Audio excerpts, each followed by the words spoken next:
കുട്ടനാട് താലൂക്കിന് അവധി നൽകുന്ന വിഷയത്തിൽ ഇരട്ട വർത്തമാനം പറഞ്ഞത് മുഖ്യമന്ത്രിയുമായി സംസാരിക്കുമെന്ന് മന്ത്രി മോൻസ് ജോസഫ്. ഈ വിഷയം റെജി ചെറിയാൻ തന്റെ ശ്രദ്ധയിൽപ്പെടുത്തി. എന്താണ് സംഭവിച്ചതെന്ന് ഔദ്യോഗികമായി പരിശോധിക്കുമെന്നും മോൻസ് ജോസഫ് പറഞ്ഞു. ഞങ്ങൾ ആ വിഷയത്തിനകത്ത് അദ്ദേഹം ഇങ്ങനെ ഒരു സാഹചര്യം ഉണ്ടായതിനെക്കുറിച്ച് പാർലമെന്ററി പാർട്ടി ലീഡർ എന്ന നിലയിൽ എന്റെ ശ്രദ്ധപ്പെടുത്തിയിരുന്നു. തീർച്ചയായിട്ടും എന്താണ് സംഭവിച്ചത് എന്നുള്ളതിനെക്കുറിച്ച് മുഖ്യമന്ത്രിയുമായിട്ട് സംസാരിക്കാം എന്ന് ഞാൻ പറഞ്ഞിട്ടുണ്ട്. ഓക്കെ. അമൽ സുരേന്ദ്രനാണ് ചേരുന്നത്. അമൽ ഒരു കാര്യം ആവശ്യപ്പെടുന്നു, പരിശോധിക്കാമെന്ന് പറയുന്നു. പക്ഷേ പരിശോധിക്കുന്നതിന് മുമ്പേ തന്നെ അതിൻ്റെ ഒരു മറുപടിയും കിട്ടുന്നു. ഇതാണല്ലോ അവിടെ ഉണ്ടായത്. എന്തൊക്കെയാണ് ഇപ്പോഴുള്ള വിശദാംശങ്ങൾ? ഇത് സംബന്ധിച്ച് വരുന്ന വിവാദങ്ങൾ എന്താണ്?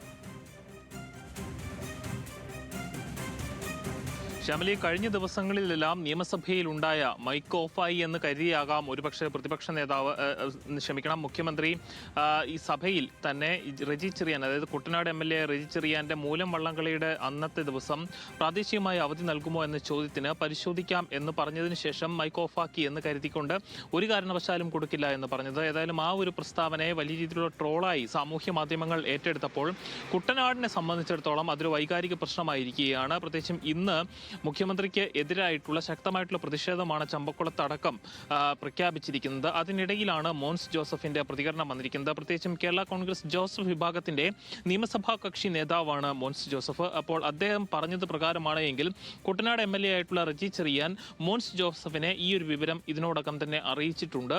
അതിനാൽ തന്നെ മുഖ്യമന്ത്രിയുമായി ഈ വിഷയത്തിൽ സംസാരിക്കുമെന്ന് കൂടി പറഞ്ഞപ്പോൾ അതിൽ കൃത്യമായിട്ട് ആ പാർട്ടിയുടെ അല്ലെങ്കിൽ റെജി ചെറിയാൻ നിയമപരമായിട്ടുള്ള ക്രമങ്ങൾ അനുസരിച്ച് തന്നെ തന്റെ പ്രതിഷേധം മുഖ്യമന്ത്രി അറിയിക്കുവാനുള്ള ഒരു ശ്രമമാണ് നടത്തുന്നത് എന്ന് തന്നെ വേണം നമുക്ക് മനസ്സിലാക്കുവാൻ. ഏതായാലും നിയമസഭയിൽ നടന്ന ഒരു സംഭവമാണ്. അതിനെ പുറത്ത് അതിലൊരു വലിയ പ്രതികരണം നടത്തുന്നത് ഒട്ടും ആശാസ്യമായിട്ടുള്ള ഒരു കാര്യമല്ല എന്നും അതൊരു നല്ല പ്രവണതയല്ല എന്നും മോൻസ് ജോസഫ് കൂട്ടിച്ചേർക്കുന്നുണ്ട്. ഏതായാലും ആ സംഭവം കഴിഞ്ഞതാണ് എന്നും അനുകൂലമായിട്ടുള്ള ഒരു തീരുമാനം ഉണ്ടാക്കുമെന്നുമുള്ള പ്രതീക്ഷ ഇപ്പോഴും ചമ്പക്കുളത്തും കുട്ടനാട് താലൂക്കിനടക്കം ഉണ്ട്. നമുക്കറിയാവുന്നതാണ്, വരുന്ന തിങ്കളാഴ്ച 29-ാം തീയതിയാണ് മൂലം വള്ളംകളി നടത്തുന്നത്. ആലപ്പുഴയെ സംബന്ധിച്ചിടത്തോളം, കുട്ടനാട് സംബന്ധിച്ചിടത്തോളം വള്ളംകളിയുടെ ഒരു തുടക്കമാണ് മൂലം വള്ളംകളി എന്ന് പറയുന്നത്. പ്രത്യേകിച്ചും പുതിയ ചുണ്ടൻ വള്ളങ്ങൾ അടക്കം ഇവിടെ തുഴയാൻ വേണ്ടി തയ്യാറായി നിൽക്കുന്ന ഒരു സാഹചര്യം കൂടിയുണ്ട്. കഴിഞ്ഞ 10 വർഷക്കാലം ഈ മൂലം വള്ളംകളിയുമായി ബന്ധപ്പെട്ട് പ്രാദേശികമായ അവധി നൽകണം എന്ന് ആവശ്യപ്പെട്ടിരുന്നതാണ്. പക്ഷേ ഒരിക്കലും അത് പരിഗണിക്കപ്പെട്ടിരുന്നില്ല. ഇത്തവണയെങ്കിലും അത് പരിഗണിക്കപ്പെടുമെന്നുള്ളൊരു പ്രതീക്ഷയുണ്ട്. പ്രത്യേകിച്ചും ബജറ്റ് അടക്കമുള്ള കാര്യങ്ങളിൽ കുട്ടനാടിന് വലിയ രീതിയിലുള്ള തഴയൽ ഉണ്ടായി എന്നൊരു പൊതുവികാരം കുട്ടനാട്ടിലെ കർഷകർക്കിടയിലുണ്ട്, അവിടുത്തെ ജനപ്രതിനിധികൾക്കിടയിലുണ്ട്. അങ്ങനെ ഉള്ളപ്പോഴാണ് മുഖ്യമന്ത്രിയുടെ ഭാഗത്തുനിന്ന് ഒരു നാക്കുപിഴയെന്ന് ഒരിക്കലും പറയാൻ കഴിയില്ല, അത്തരത്തിലുള്ള ഒരു അവഗണന കൂടി നിയമസഭയിൽ നിന്ന് ഉണ്ടാകുന്നത് എന്നൊരു പ്രശ്നം കൂടി നിലനിൽക്കുന്നുണ്ട്.